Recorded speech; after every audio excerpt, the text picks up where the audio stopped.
Hello everyone.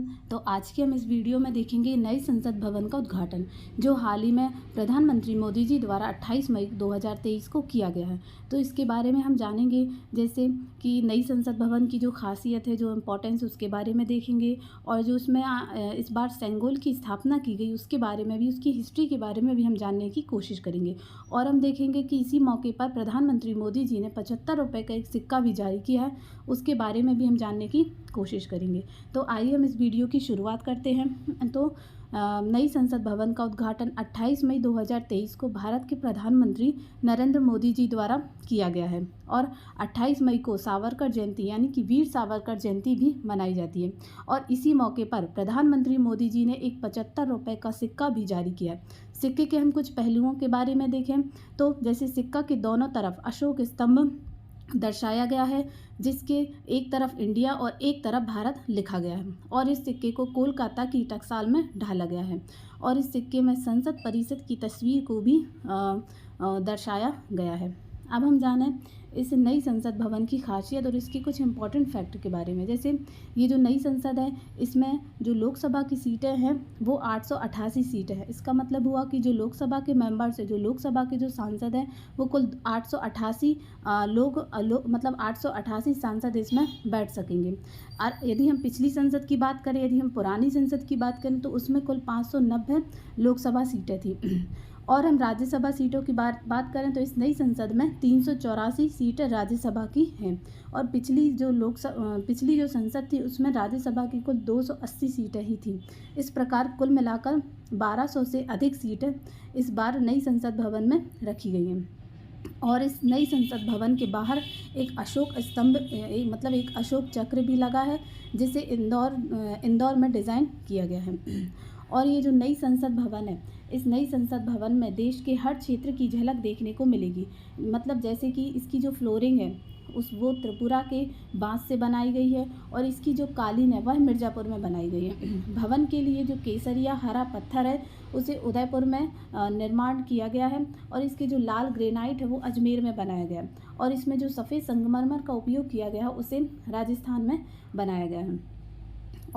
और ये जो नई संसद भवन है, इसकी आधारशिला रखी गई थी 10 सितंबर 2020 को। प्रधानमंत्री मोदी जी ने इसकी आधारशिला रखी थी और तब से लेकर आज इसके निर्माण पूरा हुआ है। और अभी इसकी 28 मई को इसका उद्घाटन किया गया है।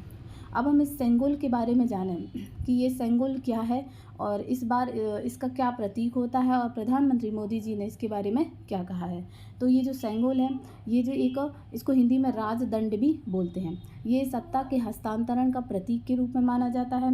मतलब और इसकी लंबाई कुल 5 फीट है। 5 फीट की इसकी लंबाई है। यह चांदी का बना है और इसके ऊपर एक सोने की परत रखी गई है।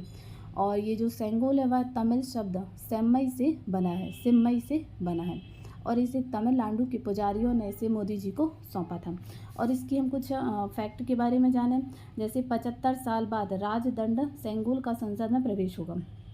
इसके बारे में भी हम आगे जानने की कोशिश करेंगे। जैसे प्रधानमंत्री मोदी जी ने इस नई संसद भवन के उद्घाटन के मौके पर लोकसभा अध्यक्ष के आसन के पास पवित्र सेंगोल स्थापित किया। इसका मतलब हुआ कि जो सेंगोल होगा वो लोकसभा अध्यक्ष उनके आसन के पास स्थापित किया जाएगा।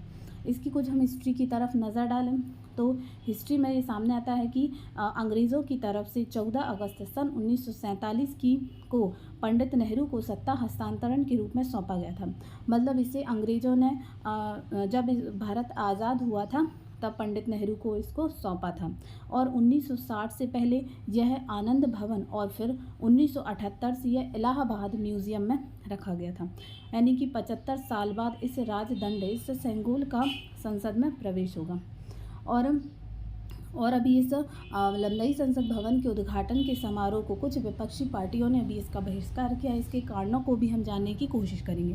तो कुल 20 विपक्षी पार्टियों ने इस समारोह का बहिष्कार किया है। उन्होंने क्यों किया है? तो इसका मतलब विपक्षों का कहना है कि राष्ट्रपति मुर्मू को दरकिनार कर प्रधानमंत्री ने इसका उद्घाटन कराने का जो निर्णय न केवल गंभीर अपमान है बल्कि यह लोकतंत्र पर भी सीधा हमला है। इसका मतलब हुआ कि विपक्ष पार्टी है वह चाहती थी कि इसका उद्घाटन राष्ट्रपति द्रौपदी मुर्मू करें, लेकिन इसका उद्घाटन किया प्रधानमंत्री मोदी जी ने। तो इसी के चलते कुछ विपक्षी पार्टियों ने इसका कड़ा विरोध जताया है। और हम इसकी पुरानी इमारत के बारे में जानें कि नई संसद भवन के निर्माण क्यों करना पड़ा। तो इसका एक रीज़न ये भी है कि जो पुरानी इमारत का ज़रूरत से ज़्यादा इस्तेमाल हो चुका था, इसलिए नई बिल्डिंग का निर्माण किया गया। जो मौजूदा संसद भवन है, यानी कि जो पुरानी संसद भवन है, उसको 96 साल पहले यानी कि 1927 में बनाया गया था। और लोकसभा सीटों के नए सिरे से परिसीमन के बाद जो सीटें बढ़ेंगी, उनके सांसदों के बैठने के लिए पुरानी बिल्डिंग में